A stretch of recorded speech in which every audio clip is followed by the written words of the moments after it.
Hey everyone, and welcome back to my channel. Today I want to start a little bit of a different video. I've seen a video like this on the channel Booked and Busy, and I will link Erin's video down below because I just really like the idea and I'm not quite sure what she called it, like something like the ultimate booktube video or something like that. So basically what I want to do today with you is go through the whole life cycle of a book, because today I'm gonna go check out a new bookstore in a city nearby which supposedly has a very large selection of English books. We'll see whether that's correct. I'm hopeful but also a little bit scared that my hopes are up too high. We'll see. But I hope that I will find at least one book that piques my interest. And so I'll take you book shopping with me. I'll show you my haul and then I will read one book. Maybe the one I get, like maybe the only one I get, we'll see. Or we do like try a chapter or something. If I get more than one, we'll see about that. I'm not planning too far ahead here because I don't want to buy too many books because I'm working on a zero TBR, not like loud and proud, but like in secret. I've always tried to reduce my TBR. I'm not really good at it, but the idea is that if one day I would reach a zero TBR, then I could do stuff like that more often, you know, go to the library, go to the bookstore, pick up a book and read it immediately and have no like shame or hard feelings because of all the other books that are still unread on my shelves. So we're gonna do like a little trial run today, see how it goes. I'm very excited. And yeah, I'll just take you with me on my day.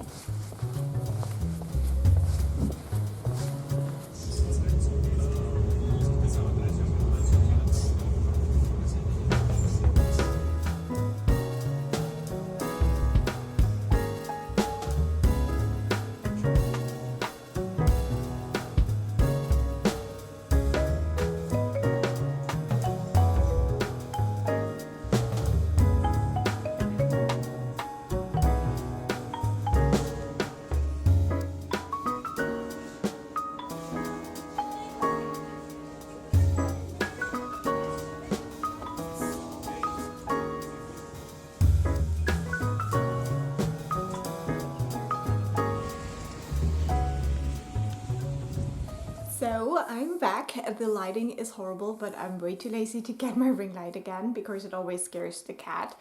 I have a bit of a haul. It's not much of a book haul, but that's good for my zero TBR goal. So let's do the fun stuff first and then the book last to keep the excitement high. But we did a little bit of other shopping. I went to Body Shop. My mom asked me to get some things for her, so I got the body butter in mango and then the body yogurt in moringa for her, and I will send that to her next week.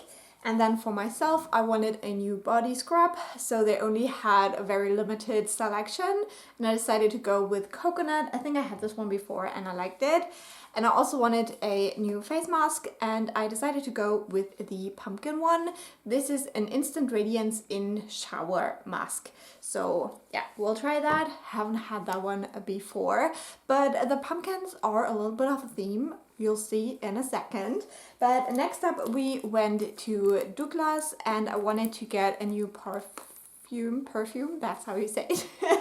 And because the ones that I have a spring one and a summer one, but I wanted something different to go into autumn and fall and winter. I can't talk anymore. So I decided to go with this one. We tried quite a few, but this one was the one that spoke to me. And I want to be in my Chanel era, let's be honest. So I decided to try this. This is the Coco Eau de Parfum.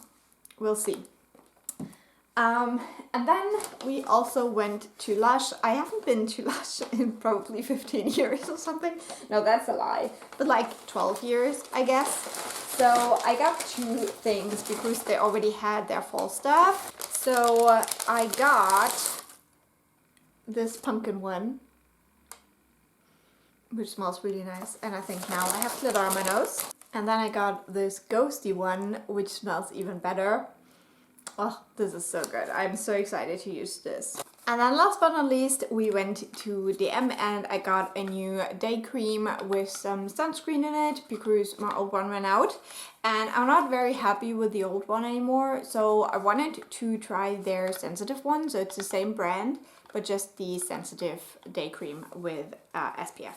And then for the book, we went to 3 bookstores. Now the bookstore that I thought would be great was a total scam. It was so small and so ridiculous. And it turns out that the picture I always saw isn't that store. It's just the generic picture for this chain of stores.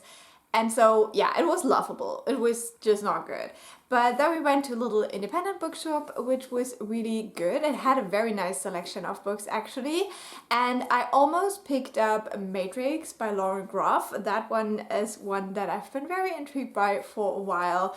But then we went to another, like, big chain store, and the selection there was so huge.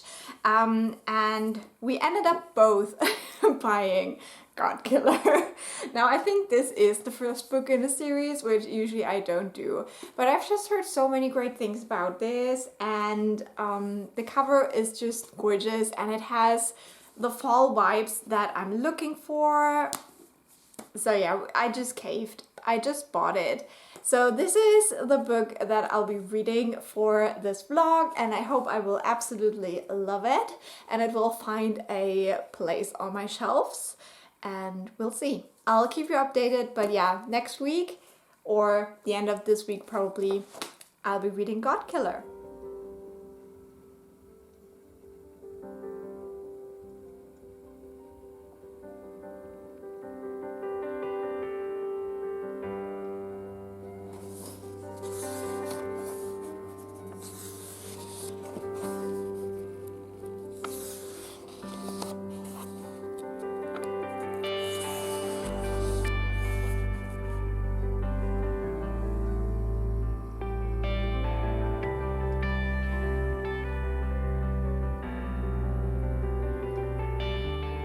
It is time for my halfway update, but we're having a little bit of a rough day today because people in the house seem to be moving or getting new furniture or something, so the cat doesn't really feel very good today. She's getting really scared. I'm so happy she's like comfortable right now, so gonna do it this way. I'm very sorry. I'm really enjoying God Killer so far. I'm a little bit more than halfway through by now, and I think that it's quite fast-paced, which is not usually something I like, but I'm okay with it in this book. I think that still this is something that will keep me from absolutely loving it, but it's also great to see that we don't need like a ton of exposition. I think that the author is really great at making us care about the characters without having to do too much. I don't really know how to explain that, but I think we get a pretty good grip on these characters very quickly, and I really like these characters. I do like Kison, who is like the main character, and she is the God Killer, and she's very fierce and she doesn't really trust people very easily, but because we get her backstory in the prologue, that is also very easy to understand why she is the way she is. And then we have Elo, who was a guard, but now he decided to not continue on that route, but he comes back as a knight to help his best friend, who also is the king of this land. And again, with him, I feel like even though we don't see like a lot of his backstory at the beginning, we still get a good grasp of who he is as a person, and I really like him as well. And then we have the kid Inara. I don't like child characters too much, So in some chapters, she really goes on my nerves. Let's just be real. But I think that her storyline is so interesting, and she's going through something very traumatic as well. So it's still interesting, even though I don't necessarily like her as a character. And then we have the weird god. I don't know how you would pronounce it, Skitty. Yeah, we don't trust him here. We do not trust a god in this household, especially since he is a god of lies. But still, I think it's just so interesting. So yeah, I'm really, really enjoying this book. I'm pretty sure it will at least be a 4-star, and depending on what happens in the second half now, maybe it can get even better than that, and we will go back to the cuddles and the reading and try to ignore the evil neighbors.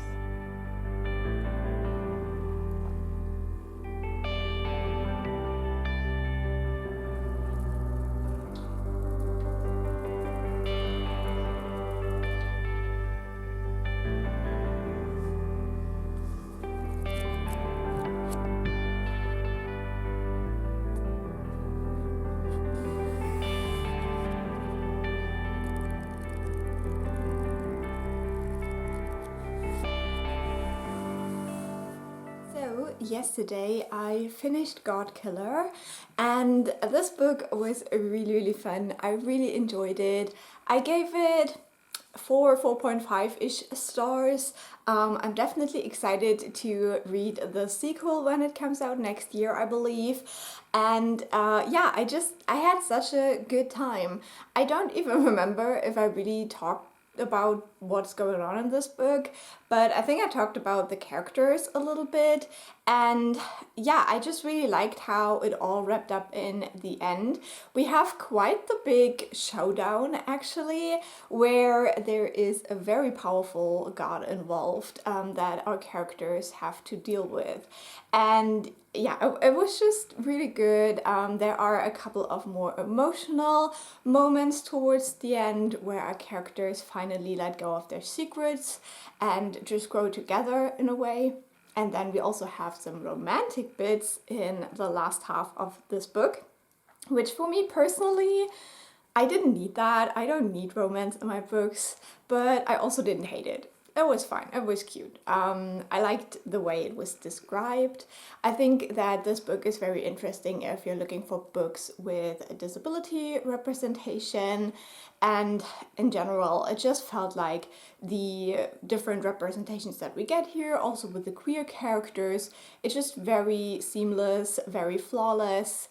Or not flawless, but you know, it feels right for the story. It doesn't feel forced. I think it is done quite well. So I really enjoyed that aspect too. And yeah, I'm just so happy that I picked this book up and I read it. And I would love to hear what you think if you have read this book. I know that some people really don't like it, and I can totally see why. I think that if you're not into more fast-paced stories, this can be not so great for you. But I just really liked how, even though this is not a very long book and we don't get like a lot of characterization of these people, they still felt like real people to me, and I understood their motivations and where they were coming from and stuff like that. So I think, yeah, the author did a really good job to work with little here and make this a very fun book. So that brings us to the end of this video. I hope you enjoyed this. If you did, please let me know. I had a lot of fun doing it. It is definitely something different from what I usually do. And I will talk to you soon. Bye!